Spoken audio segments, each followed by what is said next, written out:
मतलब वो तो नहीं सुना रहा मैं कि की करी जा रहे हैं की करी जा रहे हैं। वो दूसरी है,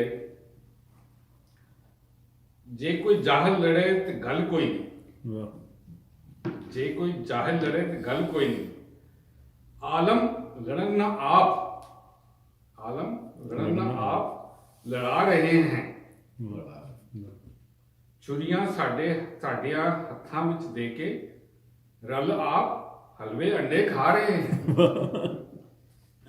सारे चक्कर चला के फिरकियां दे, सारे चक्कर चला के फिरकियां दे प्यारे देश नू लुट के खा रहे हैं। दामन ऐना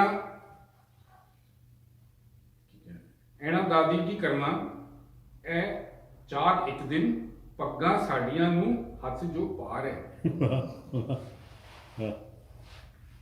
ये छोटी सी जो है ना नहीं, इसका पैगाम बड़ा पावरफुल।